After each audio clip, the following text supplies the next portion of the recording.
I'm Abby Meller, Managing Director of Moreover. I'm the host of Leading Lights, the podcast for women in the charity sector. Today, my guest is RachelClift, the new Chief Executive of Ben, the automotive charity. Hi, Rachel. Hi, Abby. Hello. Tell me a little bit about what you do, Rachel. Currently, I work as Health and Wellbeing Director at Ben. Ben is a sector-specific charity. We support people that work in the automotive industry, so have either worked in or currently working, and those that have potentially retired from the industry as well. We provide health and wellbeing services. We're not a cause-specific charity, so it could be any particular issue someone's struggling with or they might be facing crisis. We provide a range of different services from a helpline support, case management, life coaching, and lots of support around sort of mental health.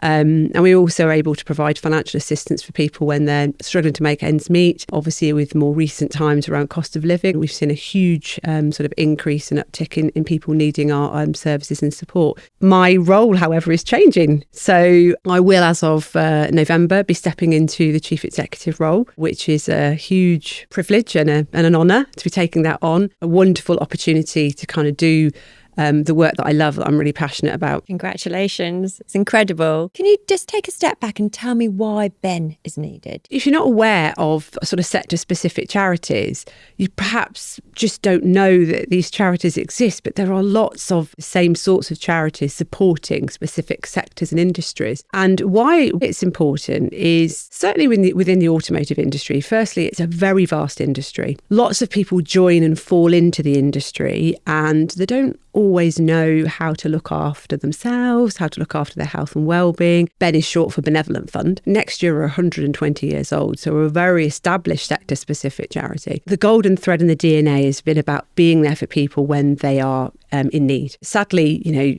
in terms of just general life, families, people in the automotive industry get blindsided by life-changing events, crisis, when they might not even see it coming. I think the evolution of Ben's services and support is also about doing more to prevent people from getting to that point. So we're very much now there to hold the hands of people that are working in the industry, supporting them, their families, to live their best life and to live life well and to help them to understand how to do that. And of course, if there is a significant life event or a crisis, then they have somewhere always to turn. I'm going to explore that in a lot more detail later on, what led you to Ben. But before we do, I want to understand a bit more about your early life. Can you tell me perhaps one of your most significant memories? Prior to joining Ben, had a sort of international hockey playing career. So played for England and Great Britain. I went to the Beijing Olympics. And I think that the memory for me that is quite striking is the very first time I got selected for an England under-16 squad. And I think the reason for that was because it was a moment of, oh my word, like I've achieved something really significant here. And I'm not even sure I was really aware of it at the time.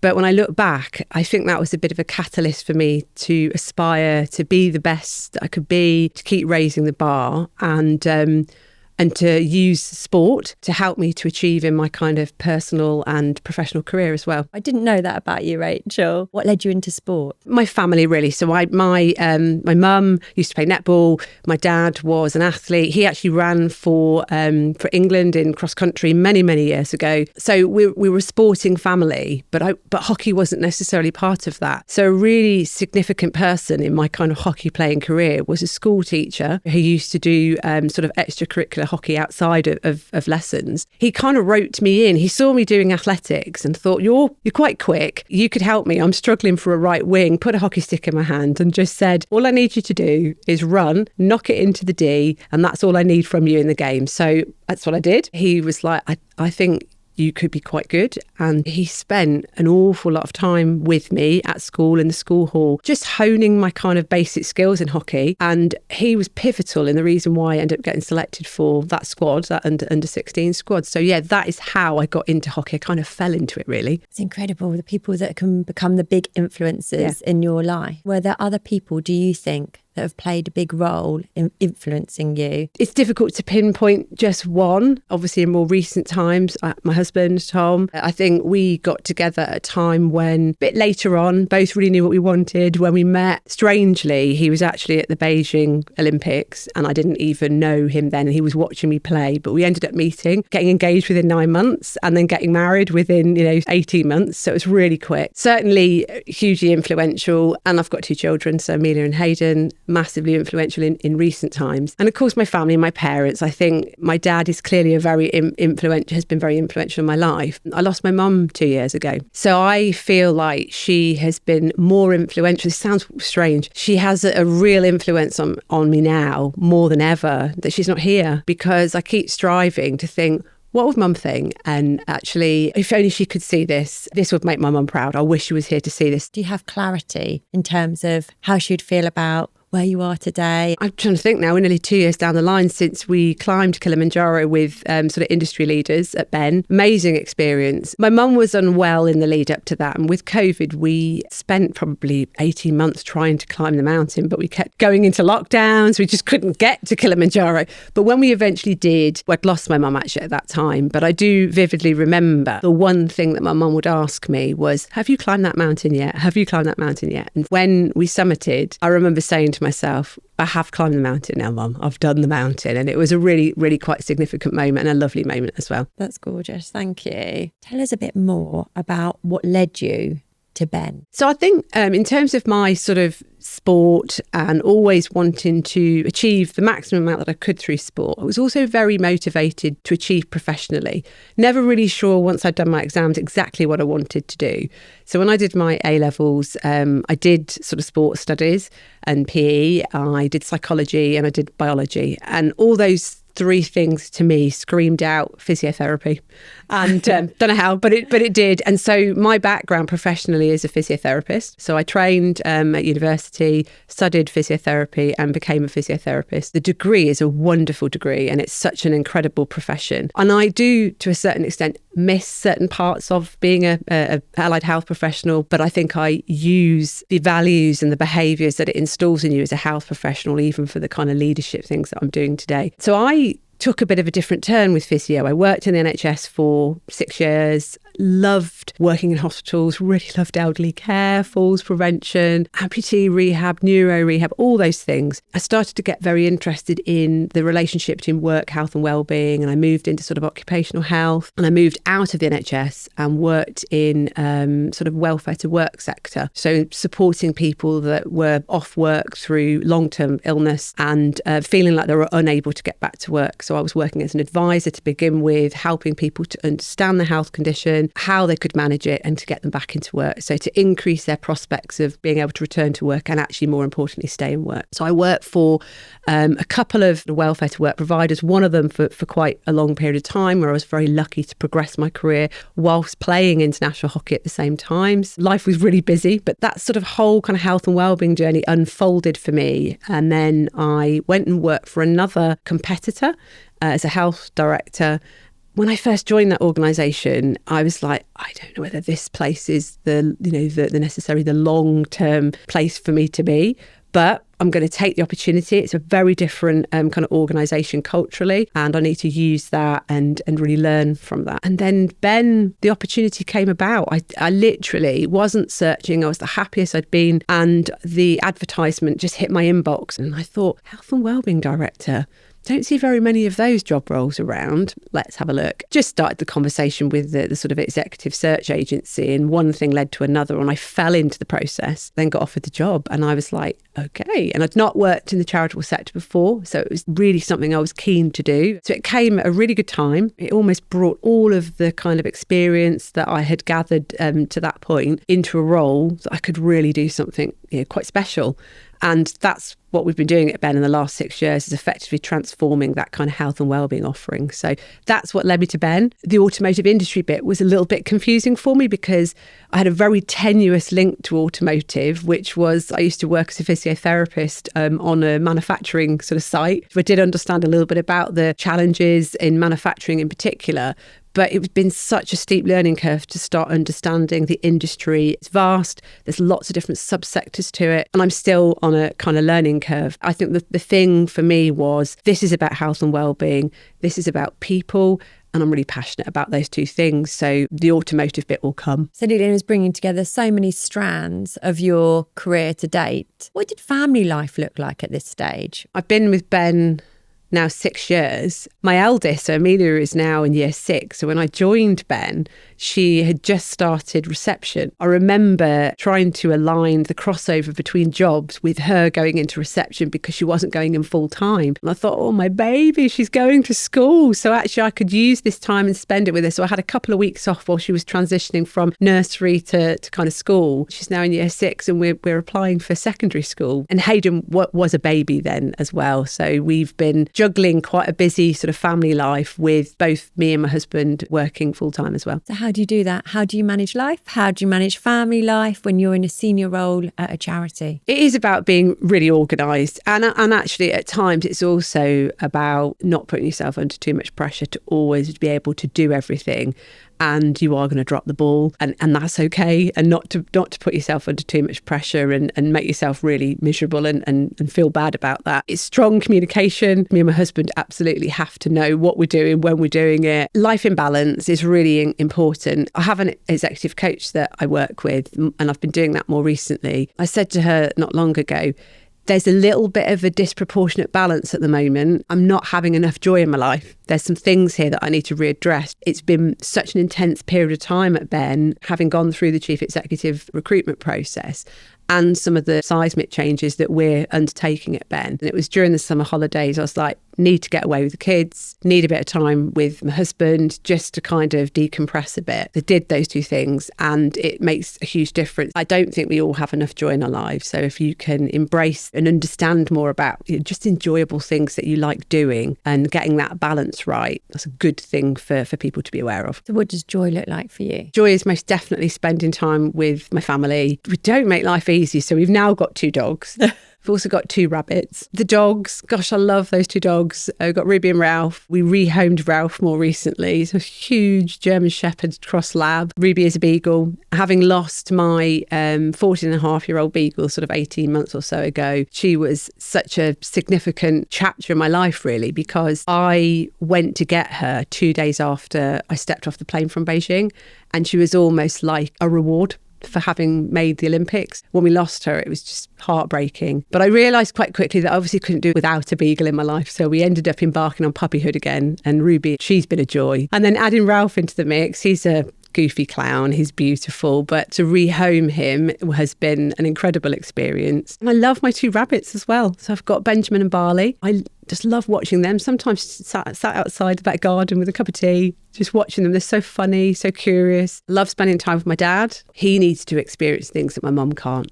So actually his kind of motivation for carrying on and whatnot is very much seeing things through his eyes on behalf of my mum. And so we try to do things together that are joyful too. I take my hat off to you. I've had dogs and I have children, and dogs aren't easy, but they do enrich your life. I think as a woman and in any senior role, fitting it all in and making sure that you stay in the mix, because I think we're known to give a lot.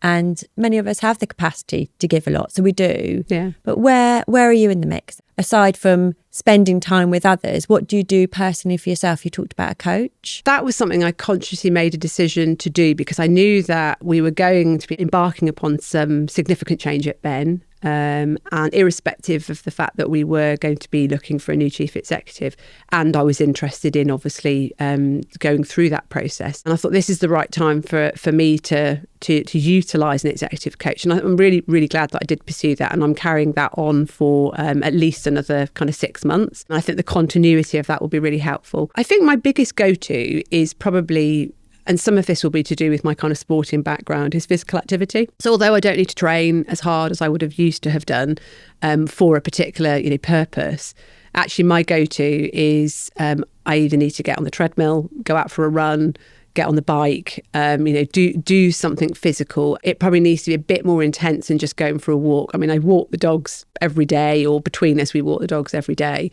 anyway. So it definitely needs to be something that is going to get me reasonably out of breath, feel like I've actually kind of worked my body. And I think sleep is also really important. I'm fortunate that I'm not the sort of person that necessarily worries so much that it affects my sleep. So I am able to kind of switch off, get good sleep. I'm not always great it's not the fact I'm not great at eating, it's just that when time's busy, I can be a bit lazy with kind of food. And so that's an area that, I'm really conscious that I can do more in. But keeping hydrated, it sounds silly, but when you kind of reflect on it, it's all about doing the sort of basic things brilliantly. And that's the same foundations as an athlete when we were doing Kilimanjaro, where the kind of guide that was taking us up to Kilimanjaro, and this stuck with me, was if you want to give yourself the best opportunity of making the summit, you have to do your brilliant basics well.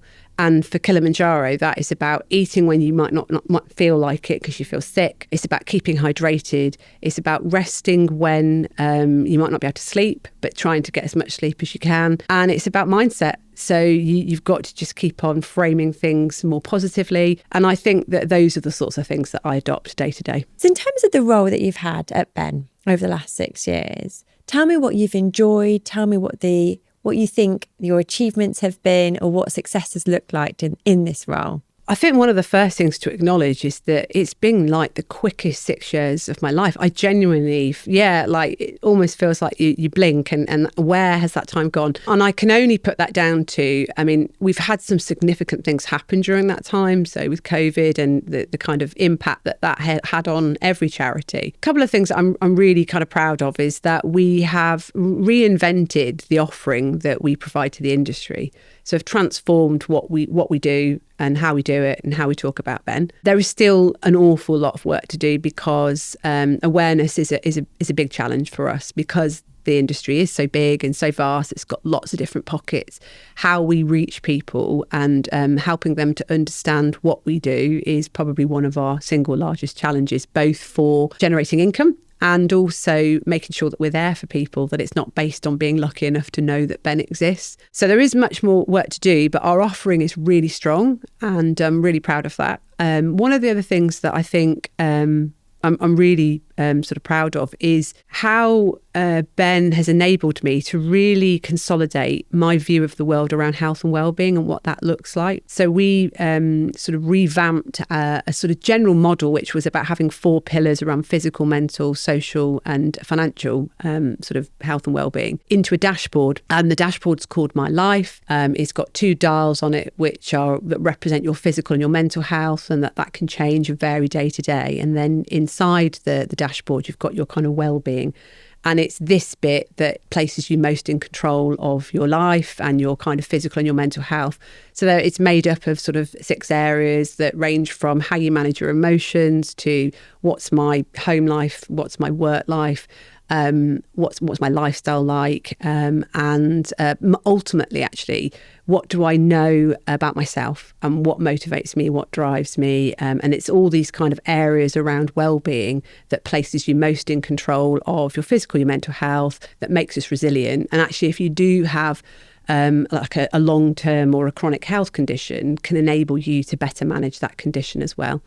And remind me, Rachel, the demographic of the people that you're working with, isn't it? It's more slanted towards men. What's the percentage breakdown roughly? It is around sort of 70-30 percentage of male to female.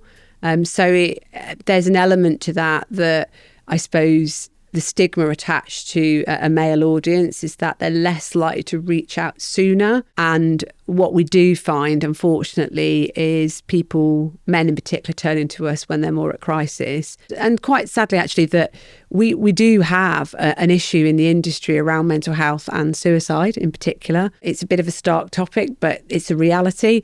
And we need to be at Ben unapologetic about talking about it as well. It's interesting because we talk about men not wanting or feeling like they can't talk about things, but actually when they do reach out to us, they do. and they want to. So it's just about starting the conversation, really. And I kind of come back to that whole awareness thing, that if we can speak a language that engages with every part of our audience, male, female, whatever gender, and that's quite an interesting area for us in terms of our diversity and inclusion, because how we talk to our audience and making sure that everybody knows that we are here for them, no matter what background, where they're from, that's what we're here for. And the way we provide support is really personalised. So we don't put people into kind of categories. We look at each individual in a very unique way and try to problem solve, what is the root cause of what's going on here for you. So in terms of the male audience, it's funny actually, Ben, because our own makeup of colleagues is completely in reverse. So we are something like 80% sort of female to male. And making ourselves a bit more representative at Ben as well is something that I'm quite keen to sort of pursue and explore over this kind of next strategic period as well. Why do you think that is? Why do you think there are more women working at the charity? I think there's an element to the types of roles that we deliver that might lend itself more to more female interest potentially. But I honestly don't know the answer to the question, and maybe it's more about where we advertise, how we advertise, the language we use, all those sorts of things really. But there is definitely a little bit of work for us to do around that I'm consciously aware of in terms of gender balance. Looking back over the last 6 years, what hasn't gone to plan? COVID was sort of in some ways significant, but actually the aftermath of COVID has kind of transformed us even further.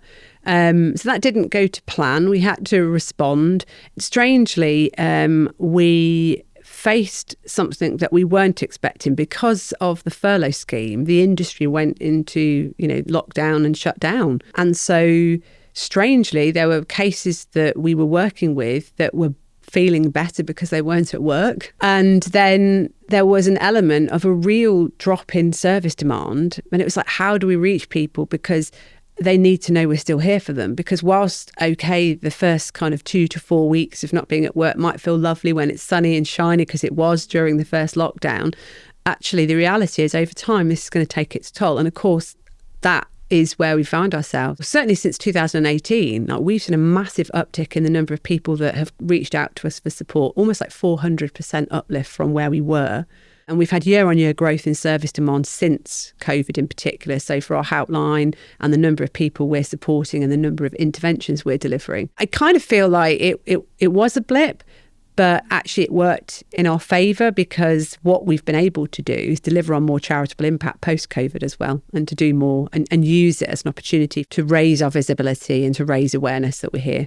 And at this point in time, where the charity is in the place it is and the need is ever greater, you're about to take the helm. Yeah. How does that feel? So I'm not 100% sure right now that it's sunk in fully, Right. because we are going through some significant changes at Ben, and I'm kind of immersed in that. But I can't figure out whether some of that is because I've slowly been stepping up into the role, and some of that is because our chief executive today, so Zara, is retiring.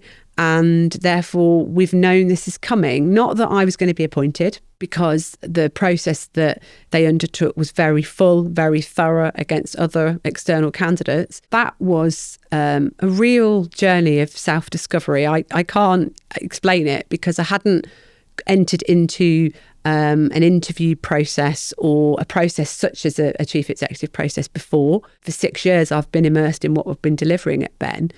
And it was quite intense, to be perfectly honest with you, on top of everything else, but a really, really good kind of learning curve. And even if I hadn't have been successful, I'd have been so disappointed. But actually, the learning I would have achieved through going through the process would have been a very positive thing.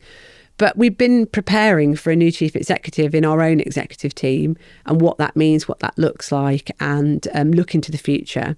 And quite naturally, that is part of my leadership style. I'm quite a sort of transformational leader that will always be thinking about the future, what that means for people, and then how we manage those changes. So I feel like there's an element of what I'm stepping into. I've been stepping into for a while. Now I just know that it's going to be me that's leading that change. So do you think that makes it a bit easier? I feel really energised, and I don't know whether excited is the right word, because there's an element of maybe it could be quite overwhelming because there is so much for us to be considering and doing. Like, we are effectively going to be re-identifying ourselves as a charity, as a single focused charity, on the grounds that we're transferring our care and our retirement village to other operators. So there's lots of streams of work underway at the moment. But when we get to that point where we are a single focused charity, there is a lot of internal kind of work we need to do.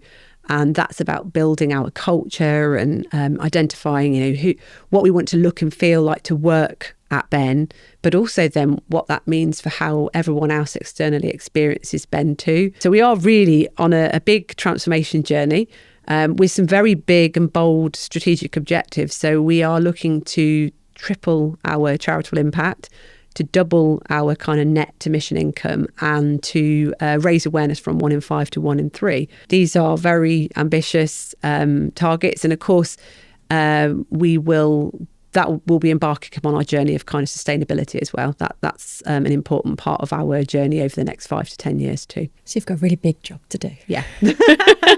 Yeah. A really big job to do. But you've been watching Zara, you've been working closely with her. What have you liked about Zara's leadership skills and the way she's managed it? And I'm lucky enough because I've met Zara before and I know how warm she is and I know how special she is. So tell me a bit more about what you've observed and learned from working with Zara. Zara is like my Ben mum.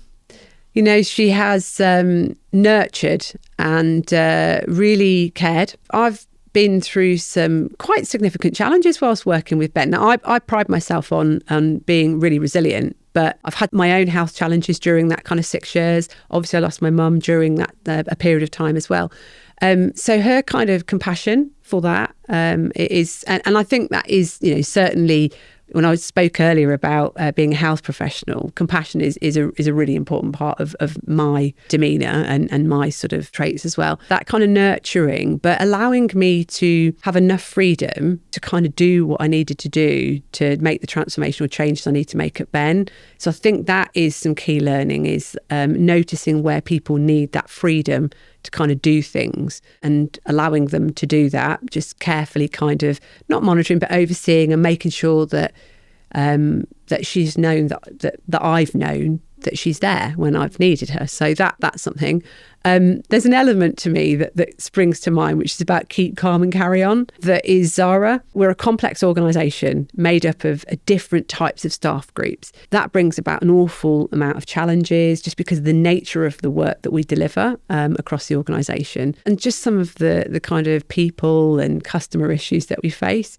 And she takes that in her stride, and she will be quite calm and deliberate and measured in her response to those things. And those are all really, valuable learnings for me going forwards. And has Zara said anything about any advice that she's given you, any thoughts that she's given you at this stage? There is actually an ongoing sort of bit of advice that not just Zara but others are also imparting. It's to do with having a support network. So having peers that are not related to you at work per se, and might not also be associated with the industry. It could be people in the industry too, but it's building a kind of network of people and a safe space for you to be able to go and speak openly and freely about maybe some of the issues or how you might be feeling, even your own vulnerabilities, in a kind of environment where other people are probably feeling very similar or potentially have got some words of wisdom, or that's happened to me, this is what we've done. So you're just starting to look at that. You haven't got that network in place yet. There definitely are people, but I think it's building that network of different kind of professionals. So I see within the role that I'm delivering that there are multiple kind of almost categories that I need to build kind of a peer network in.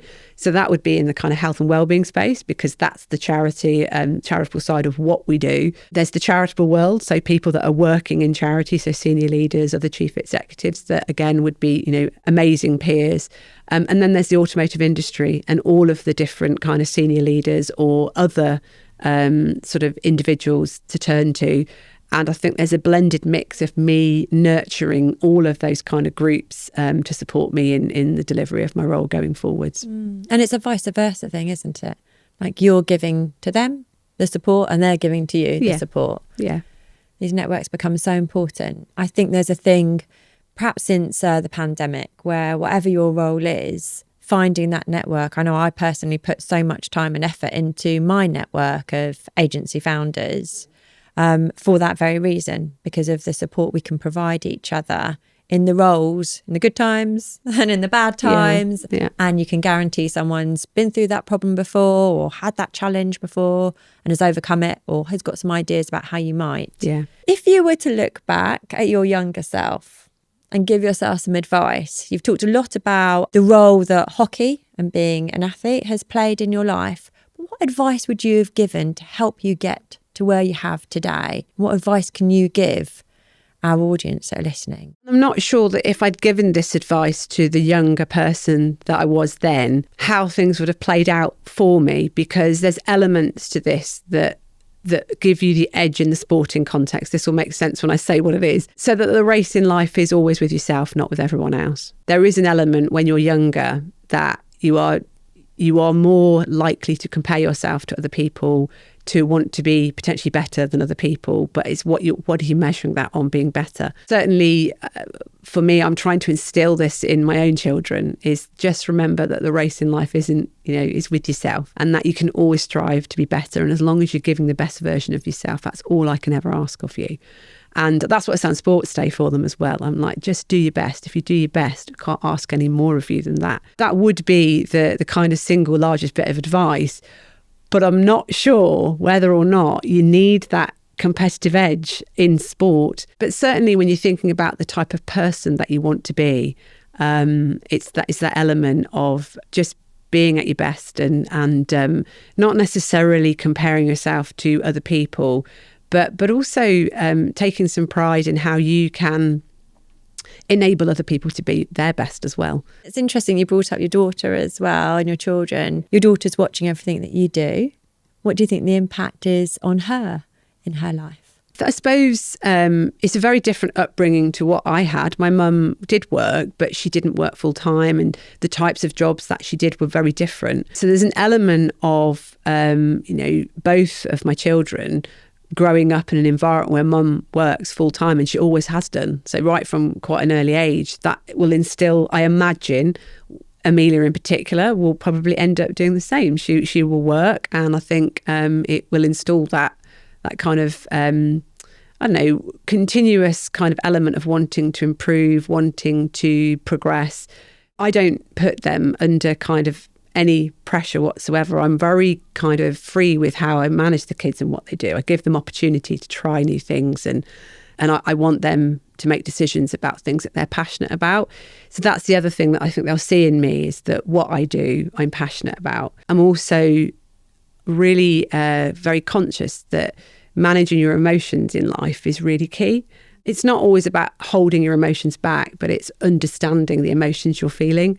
And that's quite critical for, I think, a younger generation, to help them to navigate their way through what is a really complex like sort of world that we live in. So for them, I think it's less about what work I do, more about the kind of life skills that I'm trying to instill with them. Yeah, absolutely. And I'm thinking as well about, as a woman who's had a career and worked full time, do you think that's presented any challenges, or do you think we live in a world today where being male or female makes no difference? Obviously, if I think about the automotive industry, there is a huge drive to increase the number of senior leaders that are women. There is, big strides being made as well. It's quite visible. It's much more tangible now than ever before, but there's still a lot of work to do. I personally, I don't think that being a woman has been a challenge for me in the way that my career has sort of played out. And I think I've worked for organisations that have actually potentially been a bit ahead of their time. And it hasn't really mattered whether it's a male or a female. It's about you're the right person for that job. And I've had promotion opportunities internally. I mean, I've had long tenures in organisations. So one of the organisations I've worked for 11 years. So the opportunity to kind of grow and progress there was there. So that wasn't, being a woman wasn't an issue. And Zara was actually the first chief executive that was a woman at Ben. So, yeah, wow. And that was quite a significant decision in Ben's history.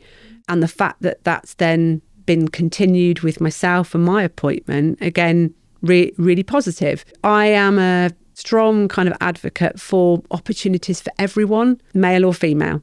It's got to be about the right person, the right fit. But with women, maybe sometimes it feels like, because you are often the homemaker as well, driving sort of family life at home, it can feel a bit overwhelming to kind of take that step into senior leadership as well. Work-life balance is critical. So no matter what work you're doing, if you're working as a senior leader, you have control over that. So it's perfectly achievable to be able to operate a family life and also be a really effective senior leader as a woman too. I think a lot of people will take comfort in that, because a lot of people speak to me and ask, how did I found an agency when I had a baby at the time? And it's a question I probably get asked the most. How have I managed growing a business against growing a family, or at the same time as growing a family? And that's asked by women who are just, again, on the cusp of thinking about it and wondering, probably have some worries about how much those responsibilities are going to fall to them within the partnership. And I always say, well, it can be done, because I've done it. It's difficult to break down. So starting a business, you can go at your own pace a little bit. The business can be organic. When you're working for somebody else, the role is more defined, and the time you're supposed to give to the role and the responsibilities are perhaps more set in stone. So I can see that there would be challenges. How have you made that your own, and how have you done it so that you are now, as I say, about to become the chief executive? For me, what screams out is you need to be really true to yourself and authentic. If a family is really important to you, which if you've embarked on having children, then you need to be really true to that and honest about that with your employer and who you're working with, and not hide away from that. You will have skills and qualities that an organisation will benefit from and recognise in you.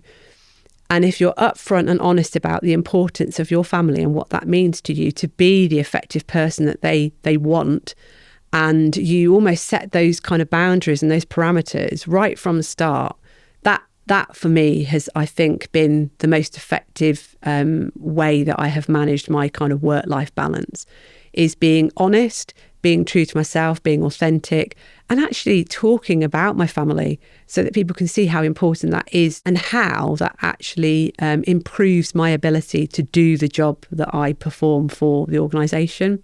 Be unapologetic about it, because it's a really important part of who you are and the way that you do things.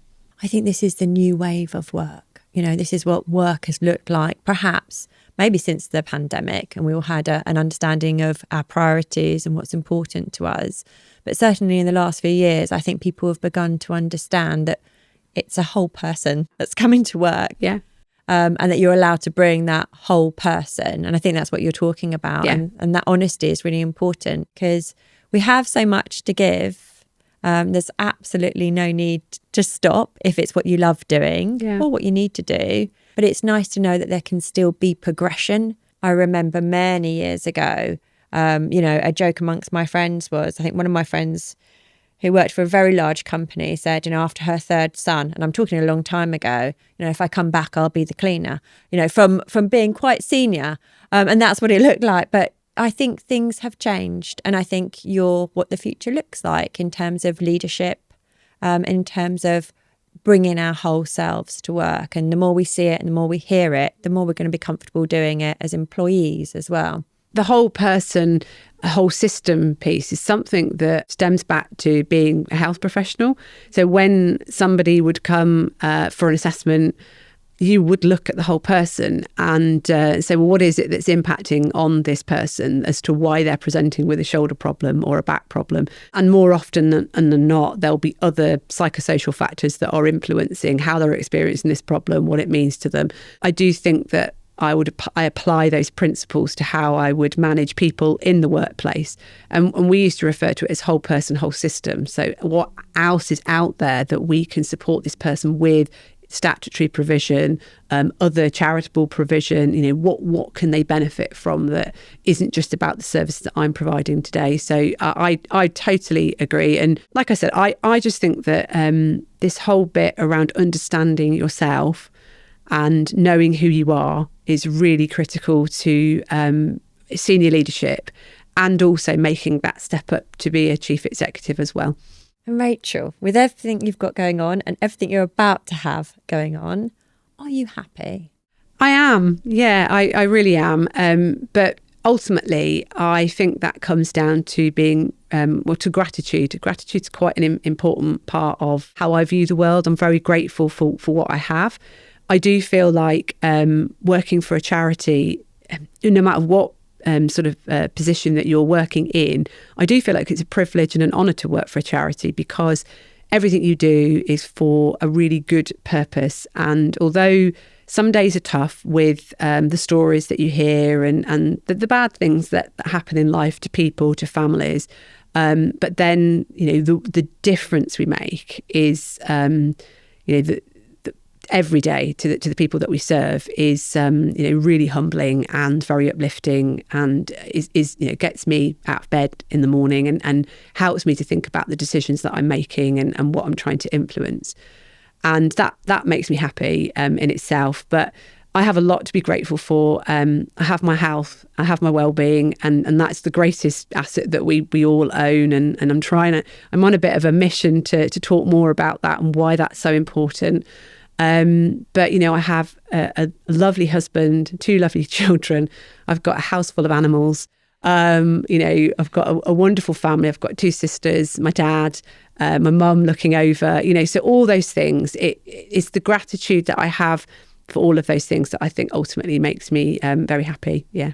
It's lovely to hear. And if you had to give one tip to the women that are listening to this, or anybody that's listening to this, who work at a charity at the moment and have set their sights on the chief exec role, whether they're just in a new position, they're in their 20s, 30s, 40s, wherever they are, what advice can you give?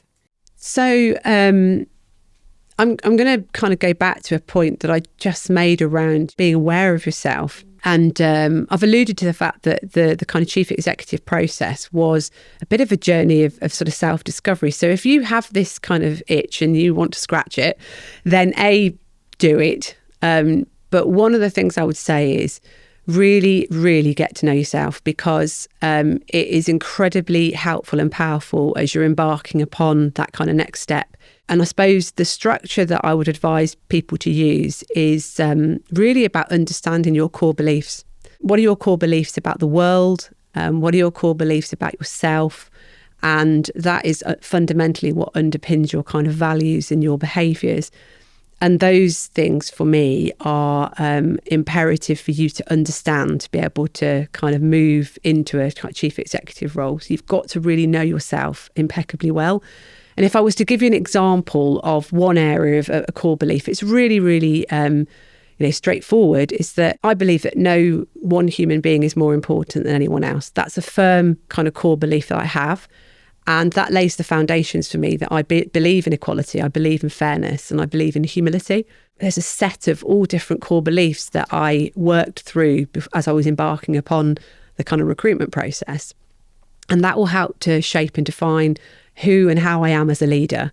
And also, make me be true to that as well. Keep going back to that and revisiting that, and just regulating what I'm doing, how I'm doing it, and that frame of reference really for the future. What tools did you use to help you understand what your core beliefs were?